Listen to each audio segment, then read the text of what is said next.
এই সব কিছুর উপরে আমার খুব গভীরতর বিশ্বাস আছে। বিশেষ করে গত জুলাইয়ে যে গণ অভ্যুত্থান বাংলাদেশে হয়েছে এবং এই গণ অভ্যুত্থানে এই দেশের তরুণ প্রজন্ম যে ভূমিকা রেখেছে, আমি মনে করি যে পৃথিবীর বহু দেশের ইতিহাসে এরকম সাহসী ভূমিকা নাই।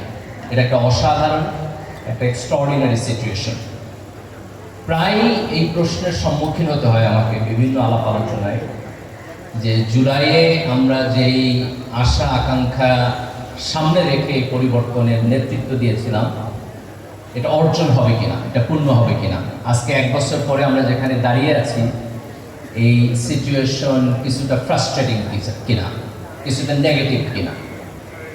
তো কোনো ধরনের থিওরিটিক্যাল আলাপ আলোচনা বাদেই আমার কাছে মনে হয় যে এই দেশের তরুণ প্রজন্মের মধ্যে এখন যে জেনারেশনাল অ্যাসপিরেশন আছে, যে তারা যে পরিবর্তন চায়, তারা যে চায় যে এই দেশটা ভালোভাবে চলুক, তারা চায় তাদের শিক্ষা ব্যবস্থা ভালোভাবে চলুক, এই অ্যাসপিরেশনের একটা রিফ্লেকশন আমাদের সমাজে রাজনীতিতে পড়বেই, এটা আমার গভীরতর বিশ্বাস ইনশাআল্লাহ।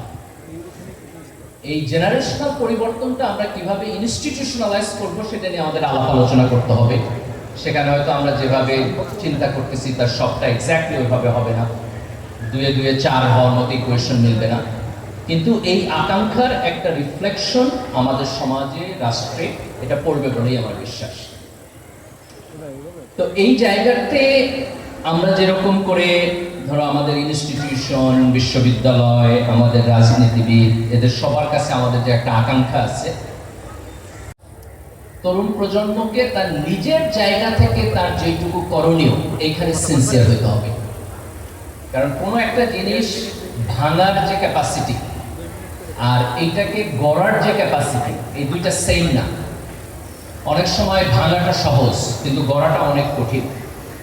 তো আমরা যদি চিন্তা করি যে এখন বাংলাদেশে তোমার মোর দেন 30%, প্রায় 40% হচ্ছে ইয়াং পিপল, এবং আমরা যদি মনে করি যে ইয়াং জেনারেশনকে সাথে নিয়ে আমরা এই দেশটাকে রিবিল্ড করব, তাহলে এটা রাতারাতি হবে না, আগামীকাল সকালবেলা হবে না। আমাদের অনেক দূর পর্যন্ত যাইতে হবে, অনেকগুলো চ্যালেঞ্জ আমাদেরকে মোকাবেলা করতে হবে, এবং এই চ্যালেঞ্জগুলো মোকাবেলা করার ক্ষেত্রে আমাদের সিনসিয়ার থাকতে হবে।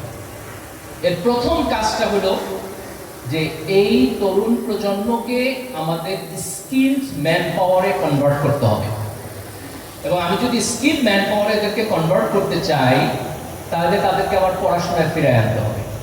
কারণ এখন আমরা একটা পলিটিক্যাল হাইপের মধ্যে আছি, এবং এটা জরুরি।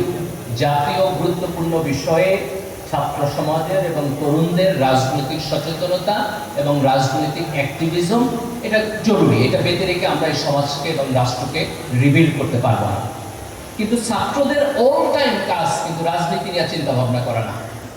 তুমি যদি তোমার 24 আওয়ার্স প্রায়োরিটি থাকে যে পলিটিক্যাল রিফরমেশন কিভাবে হচ্ছে, তাইলে আজকের দুনিয়াতে এই যে সায়েন্স এবং টেকনোলজির যে ডেভেলপমেন্ট হইতেছে সেখানে কম্পিট করবে কে? আজকের দুনিয়াতে চেঞ্জটা আগের থেকে অনেক বেশি ফাস্ট, এবং টেকনোলজিক্যাল ডেভেলপমেন্ট যদি দেখো, হিউম্যান সিভিলাইজেশনে, হিউম্যান হিস্ট্রিতে কখনোই এই লেভেলে আমরা ছিলাম না। আজকে আর্টিফিশিয়াল ইন্টেলিজেন্স যদি দেখো, চ্যাট জিপিটি যেভাবে কাজ করতেছে, this is the very beginning of artificial intelligence. AI আমরা তার প্রিলিমিনারি স্টেজে আছি। জাস্ট মানে sit tight and see 20 years 25 years দেখো দুনিয়া বদলায় গেছে। তো এই যে টেকনোলজিক্যাল পরিবর্তন যেটা হইতেছে, এই পরিবর্তনটা না হয় তো আমরা অন্যদের সাথে প্রতিযোগিতায় পারবো না। তো এই স্কিল, এই সফট স্কিল, একাডেমিক স্কিল, এটা যদি আমরা তৈরি করতে চাই, তাহলে আমাদের পড়াশোনায় ব্যাক করতে হবে, আমাদের বিশ্ববিদ্যালয়গুলোকে ভালো পড়াশোনার জায়গা তৈরি করতে হবে। আনফরচুনেটলি আমরা এখন পর্যন্ত এমন একটা জায়গায় আছি যে আমরা এখনো ভয় পাই যে আমাদের রাজনৈতিক পরিবেশ ঠিক থাকবে কিনা, কেন